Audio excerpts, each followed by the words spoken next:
Discover Help presents Stress-Free Living with Ray Samich and Mr. Stress-Free Ratanjit S. Sandhi. This audio program is an unscripted and unrehearsed conversation between Ray and Ratanjit. It is shared with you in hope of adding value to your life. We encourage you to listen to this program in its entirety to receive the full impact of its message. Sit back, relax, open your heart, mind, and soul to this edition of Stress-Free Living.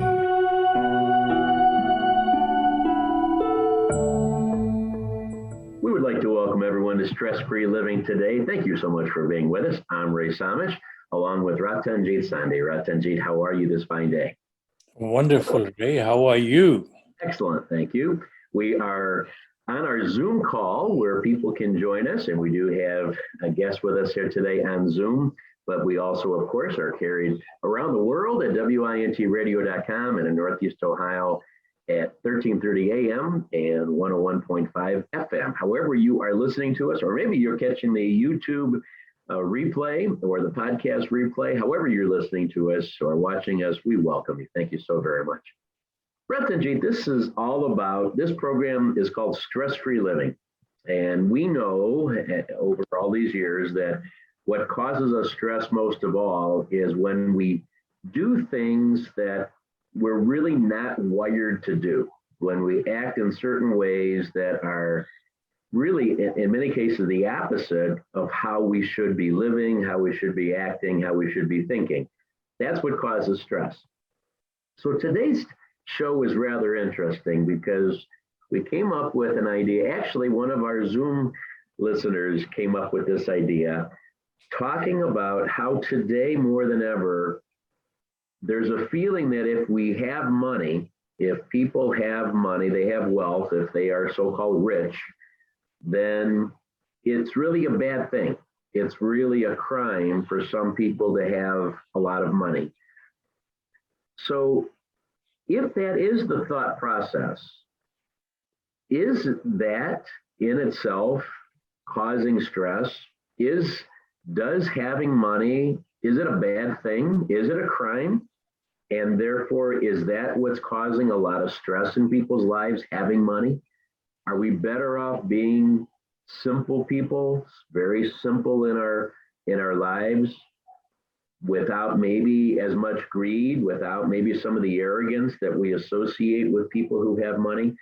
Is being wealthy, being rich, is that a bad thing? Is it a crime? Well, see, our whole society here is built on capitalism. We have over 788 billionaires and growing. Wow. And their net worth is about over $4 trillion. And you know how many millionaires there are? Well, if there's 800 billionaires, you got to be, I don't know, thousands. 20.2 million millionaires. Oh my gosh. Wow. 20.2 million. There's some small nations, that is their population. Canada's population is 33 million people. So we have 20.2 millionaires. Wow. And their net worth, total net worth is $158 trillion. And so now the thing is this, the money, without money, you can't do anything. You'll starve to death. If you don't have money, you can't pay rent, you'll be out on the road. And you cannot buy food, you cannot live. So money is a currency we have created to exchange things. We have replaced barter system by creating what you call is a note, currency note, endorsed by the federal government. They guarantee that this note is worth $100 or $200 or $50 or $20. So the money itself is a essential commodity. We all need money. So having money is not a crime. But mindset of ownership is a crime. See, in this form, in this human form, when you cannot even own your human body, it can be taken away at a split second. It is not possible to own anything, Ray. The moment I have a mindset of ownership, then it becomes abusive. And that is where the problem lies. And it is like all our stress comes from this ownership paradigm. So let me give you a worldly example. And before, I think you have a comment. Well, maybe your example might clarify it. There's got to be a number of people listening that say, once again, we're crazy. These guys are crazy to say this because we work our whole lives to own things. I mean, that's the symbol of some level of success. We may take 30 years, but we own our home. We may have to make 3 years of payments, but we own our house. Own our car. We own our clothes. We own, if we're a hobbyist, we own our very expensive fishing equipment or our very expensive musical equipment, whatever it is. So, we own those. The bank doesn't own them. We've paid the company for those, so we own them. So I guess I think there could be some argument that says we don't own anything. Well, that's why we work. That's why we live, to accomplish some things and own some things. Well, see, nature's law is that nature gives us resources. And that includes your health, includes your intelligence, includes your understanding, know-how, includes your money. All these are resources allocated to you. And if we do not use these resources to add higher value, then these resources will shrink, will be taken away. The most amazing example is, remember General Motors? General Motors at one time was the largest corporation in the world. And it was said, what is good for General Motors is good for America. They had a direct line with the White House and so on and so forth. And they were producing a very decent product. And then what happened is these little companies from Japan came, Toyotas and Hondas and Nissan, and they started producing these cars. And initially, the General Motors discounted them. They say, oh, they are little toys, and they will never be able to compete with us. We have such a marketing machine and everything, so on. They never paid attention. So the motto of these Japanese company was, let's make it better. Let's make it better. Everything, they were on the progress of continuously making their best better. So there came a day that their product started adding higher value than the product made by General Motors. Then what happened? General Motors' ownership of dollars and all these resources started shrinking. And there came a day they had to end up filing bankruptcy. And our government had to bail them out. So it is the same thing. You have seen several billionaires who have gone bankrupt, several millionaires who have gone bankrupt. So ultimately, these resources are allocated to us. Now, the worldly sense, of course, I have my bank account, nobody can tap that. and then I have my home, which is in my name. This is mine. My car is mine, and so on and so forth. But if my home is really mine, how come a simple act of nature can wipe it out? And if the bank money is mine, the bank fail, and suddenly you have lost the money. So all these are, in a sense, my dear, allocation, temporarily allocated to us. It is like if somebody, a president called you and say, Ray, you have been great. I want to promote you to the Secretary of State of the United States. And you will have suddenly at your disposal enormous resources of this vast country. But do you own them? If you put them, transfer them into your account, you'll go to jail. So this is our mindset, which is erroneous. As a consequence, we do some very strange and stupid things because of this ownership. I own. We do the same thing with our family. This is my wife, this is my children. And they're all gifted to us, not ours. So trying to understand this, you gave great examples, and the president of the United States that has access to everything, but he doesn't own them. We get that. But I don't know if that still is analogous to me owning my home. I've been the one that has worked, got a paycheck, made the check every month to the bank until they gave me the title and says, okay, you now own this. So, that's not me pretending to be in charge of the military and saying I own the United States military because I'm president. That's actually me that's buying something, But let me take it real simple. I bought a pen. I went to the store and I bought a pen, and now I own this pen. And I can give it to you. You can take it from me.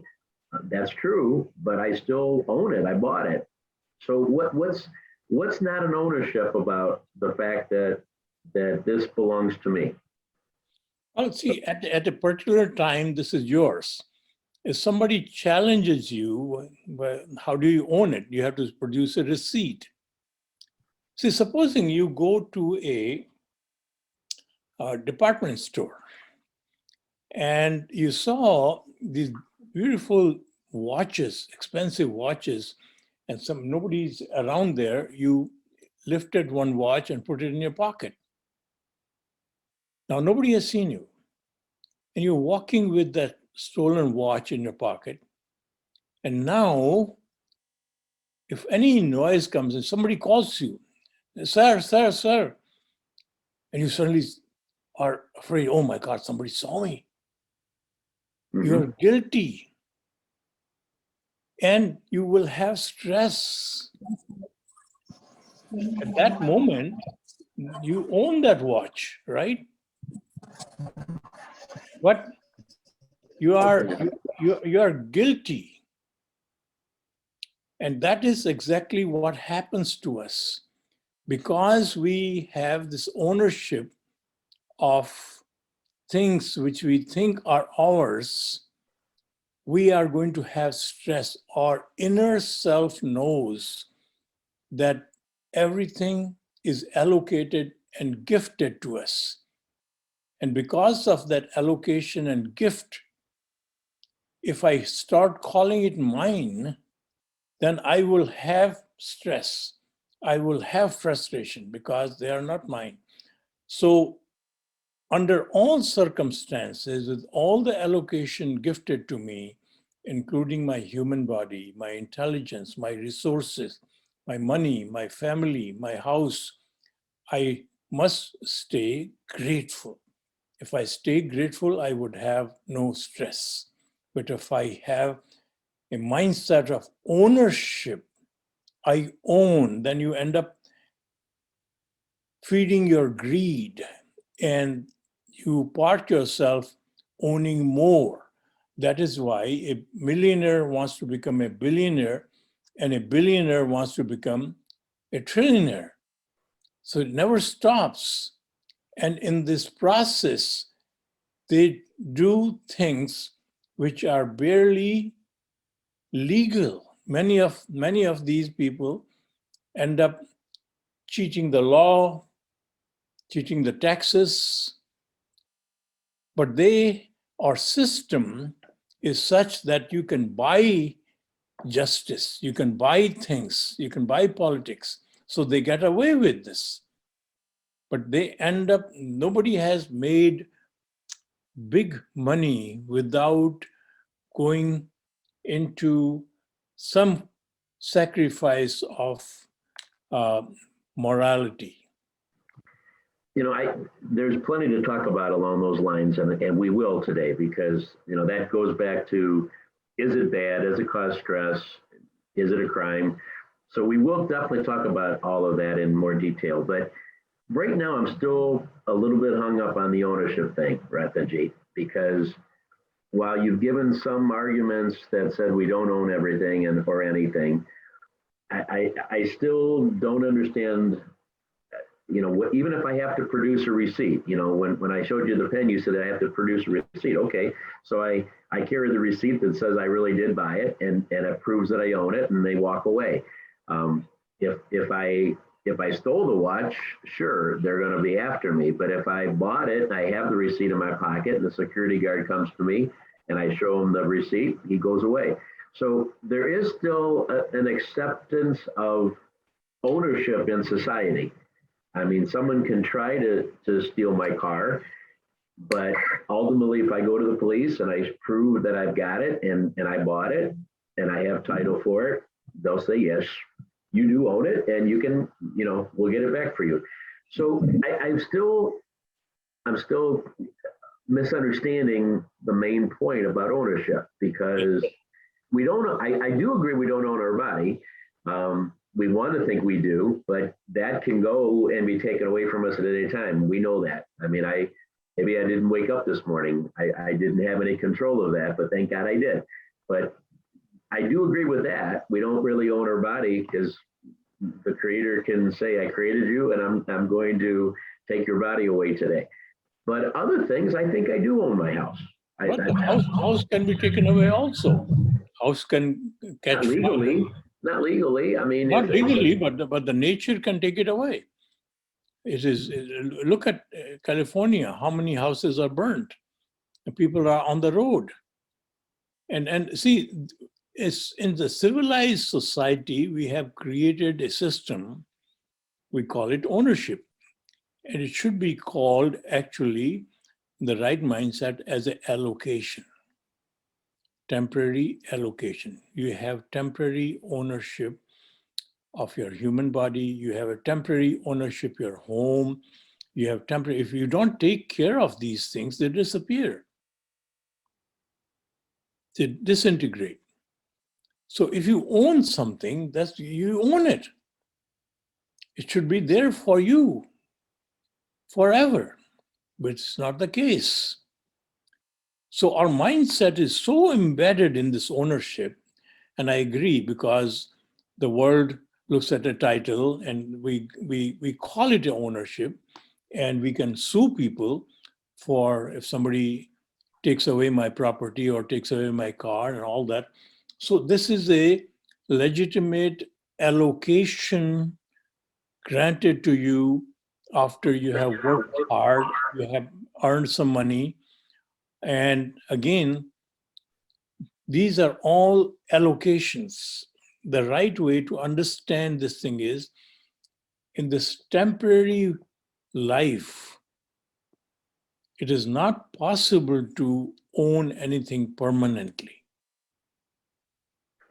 Maybe you just used the right word there when you said temporary. Maybe that's the mindset that I'm missing here, is that everything, including our lifetime on Earth, is a temporary thing. So therefore, anything that we think we own is also on a temporary basis. So, that I can understand, because, the old adage, you can't take it with you. I mean, it's definitely true. We know that. If it is yours, you'll be able to take it away. Right? Yeah, When but you know, we do have, again, a legal system where we put a will in place and we say, well, I do own $1 million worth of things, so I'm going to let my children have that because that's what dad and mom work for. So we're going to let you have this. When we do go, you get this back. So there was still some ownership in there, even though it was temporary for me because I may be gone, but now my kids have it. So the legal system is man-made. So what happens if we make a legal system and the legal system suddenly takes away the ownership and say, okay, now owners, we are going to call allocation. So now the legal system does not call ownership and it calls allocation.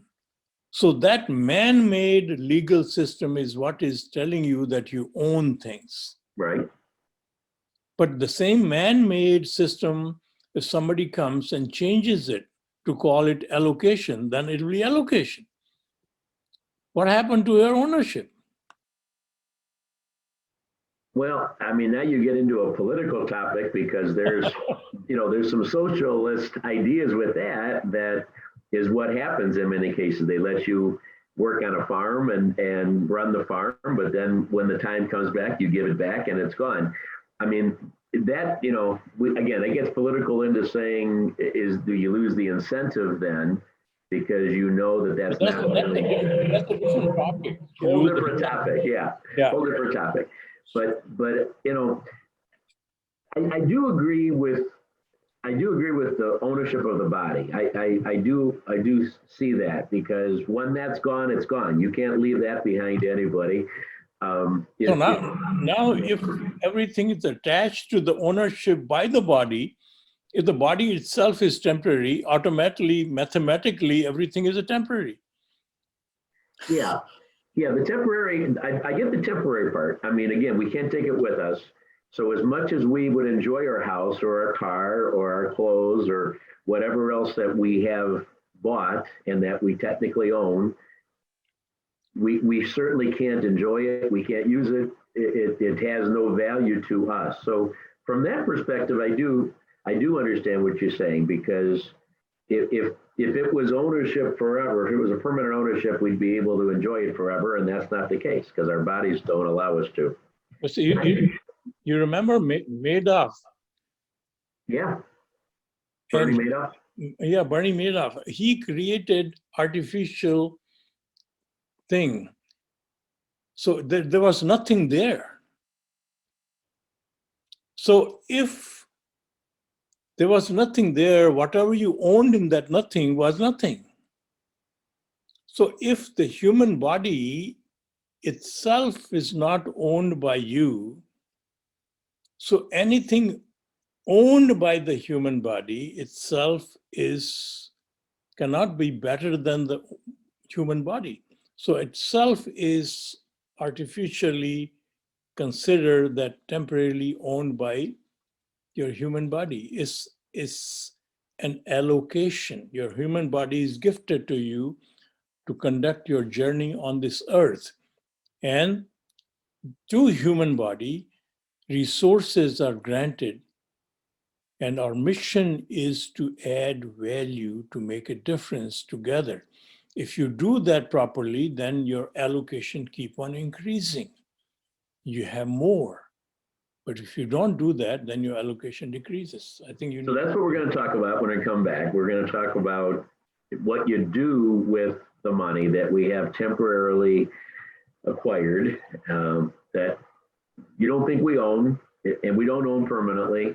But even if we just have the opportunity to use it, what do we do with it? And does that cause us stress? Does that add value? Or are we better off having a simple life without it? That's what we're talking about today. Is being rich a crime? Is it a good thing or a bad thing? We'll be right back with more Stress-Free Living. Please stay with us. Okay, we are on break here for about 2 minutes, and we know we have a lot of guests that have joined us. Thank you and welcome. If any of you would like to talk very quickly, just introduce yourself or ask a quick question, you can unmute yourself at this time. You can start talking to us, and we would love to hear from you. But it's a very short window. Quick feedback. Any feedback on what we're talking about? Any questions that you would like to ask? Stay with the topic. Hello, sir. I am lucky to join this session. Thank you. Hello. Go ahead, say something if you'd like to. Anything, any questions? Topic taken was India's meeting very important for everyone, whether rich or poor. Money is needed for everyone to meet his daily requirements for family.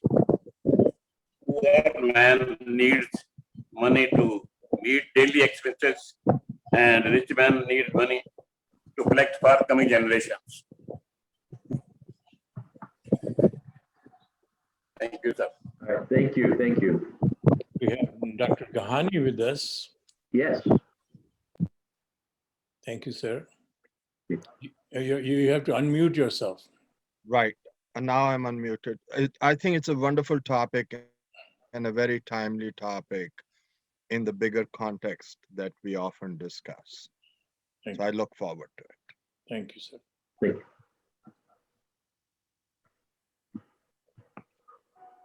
All right, going back. We are back on Stress Free Living. Thank you so much for joining us. Ray Samich with you, along with Ratanjit Sandhi. And today we're talking about one way to reduce stress, maybe, is by eliminating money in our life. Well, wait a minute, that would cause stress if we didn't have any money, because then we wouldn't be able to buy food and clothes. And if we have too much money, it might cause stress because we want more and we get maybe greedy and maybe a little arrogant. That seems to go along with having money. So Ratanjit, you know, what's the happy medium? Is it just we find that perfect amount that pays the bills and gives us what we want, but we don't have too much, because if we have too much, then other bad things start happening? What is that amount? Is that amount $1,000 a day or $1 million a day? You know, I think that's the perplexing situation. How much is what we need, and how much is more than we need, and that's what causes us stress? Well, see, Ray, it doesn't matter whether he's a billionaire. He can only sleep in one place, one bed. He can only be in one house at a given time. He can be in one place at a given moment. He can only eat if you have too much food. If you eat too much, you kill yourself. So this human body requires very small amount to maintain itself. But the resources, if we have more resources, it gives you an opportunity to experience the real joy that is the purpose of life, not the pleasure. If you go after pleasures which are only experienced by your five senses, you can have limited window there. You can only eat so much, you can only have so much, and after that it's all spare. But to have the real joy, the resources can be used to make a difference to the society, to add value to the society. And that can be done through bringing new technology, new products which make life better for us, all those kind of things. And if you do that properly and use a business model to do that, then your allocation is going to grow. In other words, your business is going to make hefty profit, which you can reinvest into another avenue to extend your purpose of adding the highest value, to making a difference to our society. So in one sense, there is nothing right or wrong about having money or having resources. We all need resources. First of all, the resources are needed to fulfill your fundamental needs. You can starve, you need a home, you need a place. So, but then afterwards, your question was, how much do we need? If there is more, then you utilize that excess amount to improve the life of people around you, to improve your society, because all these require tremendous amount of resources. The reason that we have this topic today, suggested by one of our Zoom visitors, was that there's two things going on with this. One is our own feeling of stress because brought on by not having enough money or having so-called too much money, and now going into different mindsets because we want more and more and more, we're greedy, etc. But then there's also the element which is very present today, very applicable today, that says there's more and more people who are thinking it's not right for anyone to have money. That if you have money, that's not fair because I don't have it. So she even cited, this was one of her, and unfortunately she's not with us here today, maybe she's listening, but she's not in her Zoom call. And she said there was a recent program that was done, a survey that was done talking about shoplifting. And there is within our younger people an incredibly large amount, I believe she said it was in the 70% range, that said that if I don't have something and if I need something, it's okay to shoplift it. So if I'm in a store and I'm hungry and there's a candy bar, it's perfectly okay for me to take that candy bar, even though I don't own it, I don't pay for it. And the reason is that the person who owns the store is wealthy and I'm not wealthy, and they have something that I need, so I'm going to take it, and that's justified. And that was in, I'm pretty sure, the 70% range of people that. It's actually 90, higher than 90. 90%. Okay. I said that. And the thing is this, Ray, now considering shoplifting and all that, to have a civilized society, we human beings used to live in a cave, and finally we got together. In a civilized society, we are going to live together. And we are going to sacrifice some of our personal freedom, and we are going to have a agreed upon contract, which we call as laws. And based on those, we are going to, whatever allocation a person has, we are not going to steal that. We are not going to force it upon that. So our society structure will fall apart if we endorse that mindset of shoplifting. Okay, but it doesn't prove that it is you can have anything you want because it is not owned by anybody. No, I know, but the 90%, you just said it all. You just said that's going to destroy society, and you also said that the number is 90-some%, not 70-some%, which is even more staggering. Right. So if the core belief of that is that I'm entitled to this, and okay, nobody owns anything, so the store owner doesn't really own the candy bar either, and I need it. And I'm hungry, so I deserve to take it. I mean, in that case, it seems like the concept of ownership, not having it, is actually going to cause the de-evolution of society. Because there has to be respect. If the store owner bought that candy bar to be sold, you're not entitled to take it. That's not the right thing to do. See, why that mindset came into our youngster? The main reason the mindset came into the youngster is there is a feeling that rich and highly successful people are not playing by the same rule as normal people are playing. That's the perception. And we have seen some cases where they have been caught cheating. They have gone to jail for that. And what happens is when a youngster reads the story, and when you see in the news that owner of Amazon doesn't pay any taxes, then a normal person who is 25, 30% income is taken away in taxes resents that. Mhm.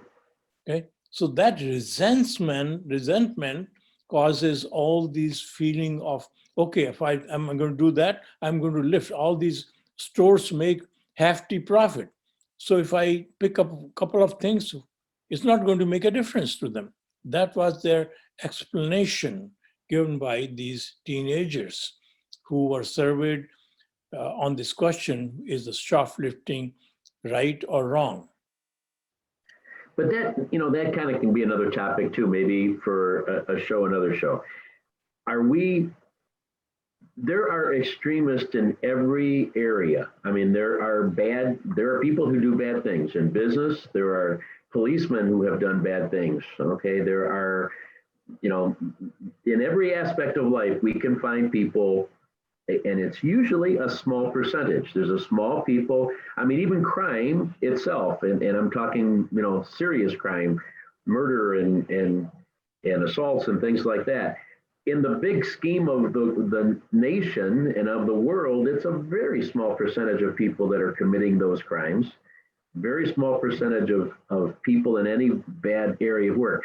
Why do we always have to be justified by those rare examples that we get so upset about everything? Why don't we realize that 99% of police are good, 99% of business people are honest, 99% of religious leaders are moral?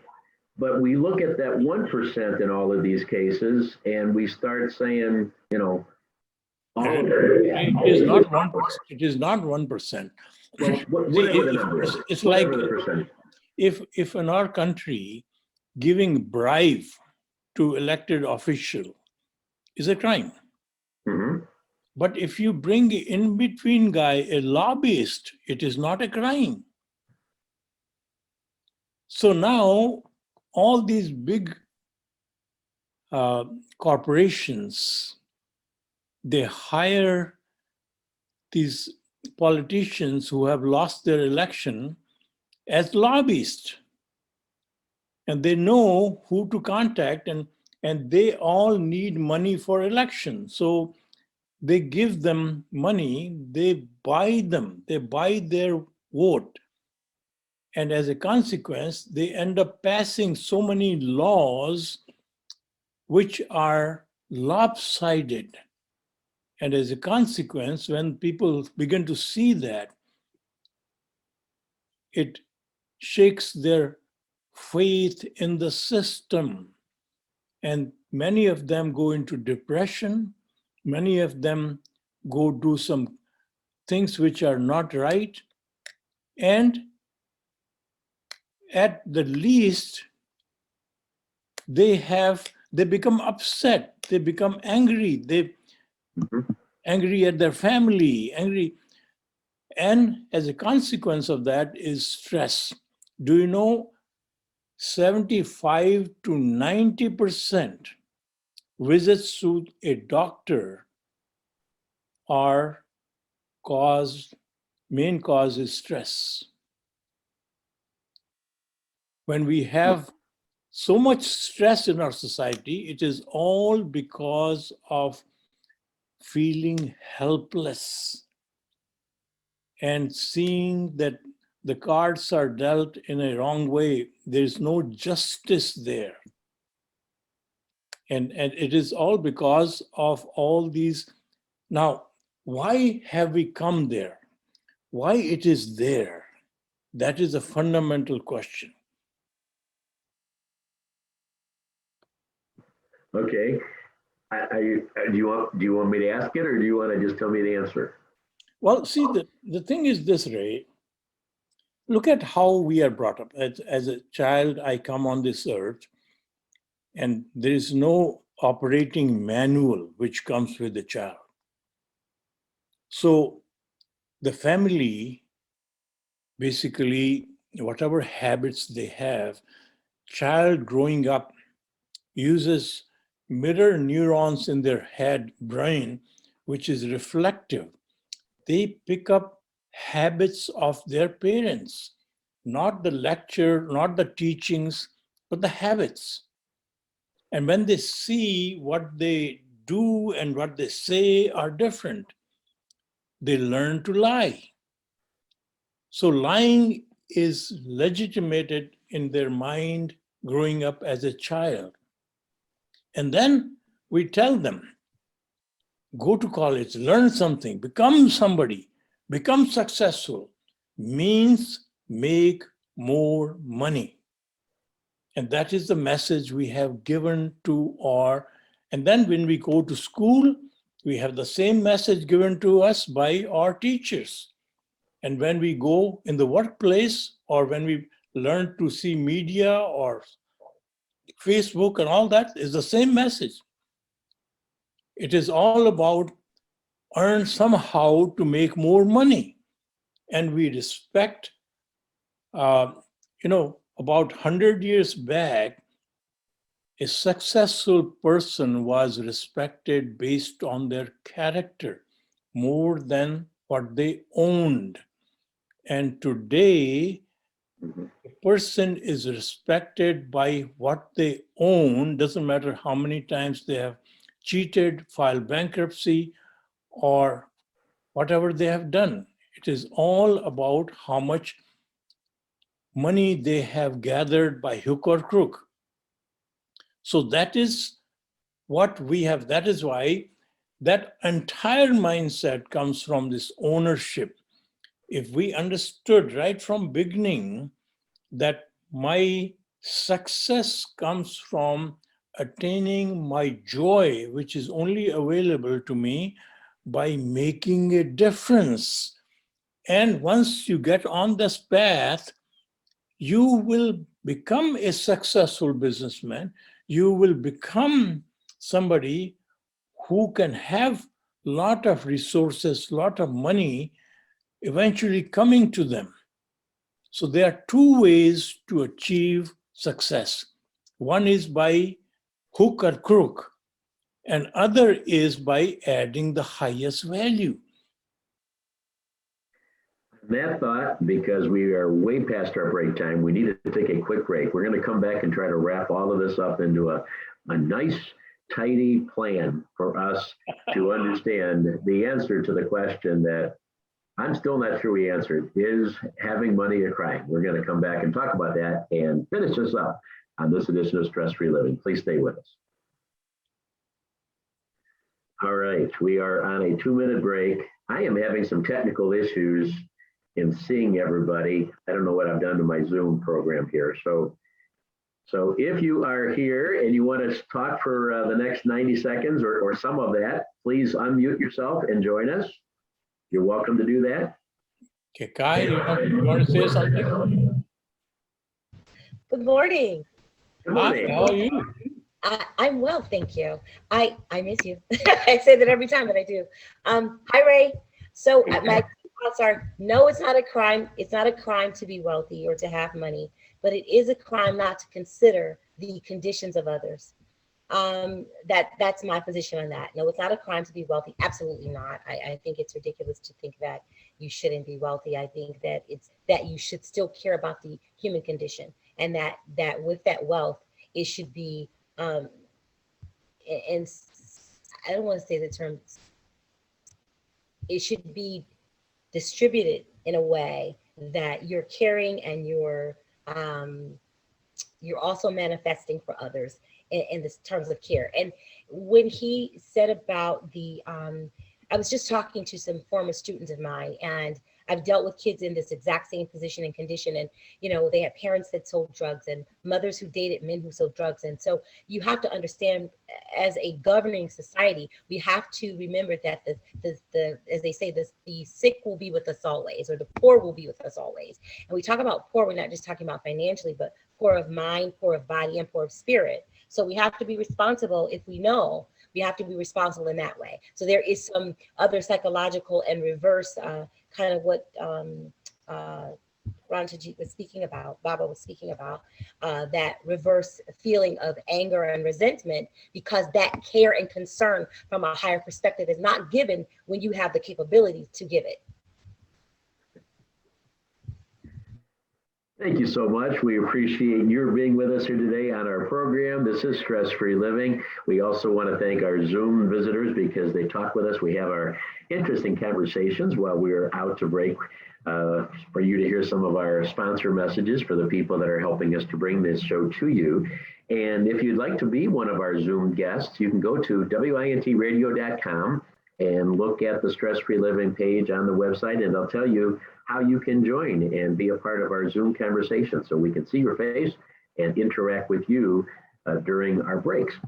Ratanjit, we have just a few minutes left. I don't know, maybe I was too long-winded today, but we haven't, I think, grasped the essence of the answer. We've been around it. We talked about ownership.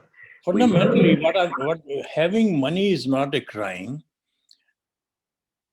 but owning money is a crime. Ownership mindset is a crime. Because what happens to the ownership is, remember, Ray, if I came to this country and somebody gave me a place to live, somebody gave me a car to drive, and somebody gave me a job. So I am grateful for that. Now, job means I have to make a difference. I have to do something. And in return, they gave me a currency of the place so I can go buy food and buy other things. So the moment I get into the mindset of ownership, then I also declare freedom in my mind, whatever I want to do with my money. If it is given to you as a gift,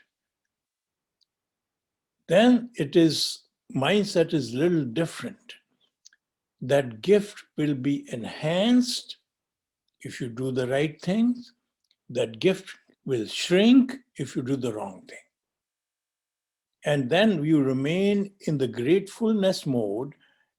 You will not have the stress, and you will have an inner gratification, elevation of your joy. Your happiness will be available to you. Otherwise, you are always going to be comparing. He's less educated than me. Look, he's more richer than me. I'm more intelligent than that person. Look, he has more money or she has more money. Or I have done more better things. And so you end up feeling miserable all your life with the mindset of ownership.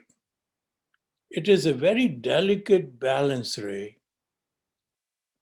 When we have mindset of having gifted to us money and resources, I'll remain grateful. I'll become arrogant if I feel I'm a billionaire, I'm a millionaire. You look around, that's it. That is what you see. And in their arrogance, they end up doing so many atrocious things which harm the society and give a wrong example to the coming generation. So as a consequence of this, we are in a mess. I remember when I was a young person, if someone gave me maybe $10 in a birthday card, my mother would take me to the store and say, you can spend the $10. But I didn't really have control of that $10. If I picked out something and she says, you won't like that, that you're going to get tired of that quickly, or that's going to break quickly, or whatever it is, and she would talk me out of that and say, go pick something else until I got something that she felt was good. Okay, the reason I'm giving you this example is that I think we break free from that when we really are older and now we have that $10 or that $10,000. We think we are in control of how to spend it. Now I don't have to worry about getting mom or dad's approval. I don't have to worry about getting anybody's approval. I own this money and I can spend it. I think what I'm hearing from you is that we still have that responsibility to somebody else or something else for how we spend that money. We think we can do anything we want with it. But in reality, there's still responsibility that goes with how we spend it. See, when you're driven by greed, do you know, since 1978, the percentage increase in the CEO salary is 1,007% increase. And the increase in an average worker is 11.9%. So this is what happens when you are driven by greed. Now, can you give me an example of a CEO who adds that much value? Because I have been a CEO, and the success comes from your team. You may have an idea, a lot of people have ideas, but if it cannot be implemented, it goes nowhere. You need a very dedicated team of experts to carry out the thought and idea. So it is very erroneous way of thinking through this greed. See, the fundamental thing is that we have come on this earth. Nobody told us how we are designed. Nobody told us what we are designed to do. Nobody told us who I really am. I've been given a name, which is not mine, because my mother called me Ratanjit so that when she calls me, my neighbor's boys don't show up for dinner. So she allocated a name to me. And then our religion is enforced upon us at our birth, and we are designated as all kinds of labels are granted on us. We really do not know who we are living in this human body. We have 1 minute. Okay, so that is where we are, my friend, because all this erroneous information is given to us, and we constructed our life with this erroneous information, thinking that money is the only thing there is to gather to become successful. I can buy things. Then why does it account for that billionaires end up committing suicide, millionaires committing suicide? They have everything. So your inner self feels cheated. I think on that note, we'll wrap it up here, Ratanjit. Thank you, as always, for sharing your thoughts and wisdom and exploring these concepts that I think all of us need to think much more deeply about. I like what you just said at the beginning of the segment. It's not a crime to have money. It is a crime to own it. And I think with owning it, it changes the way we use it. If we take a responsibility for the allocation of having it, then we must be much more prudent in how we utilize those funds to give us what we need, but to develop and be a bigger part of the bigger one. Thank you so much for being with us, everybody. We appreciate all of you. Ratanjit, again, thank you. And remember, folks, we're all playing the same game. We'll talk again real soon.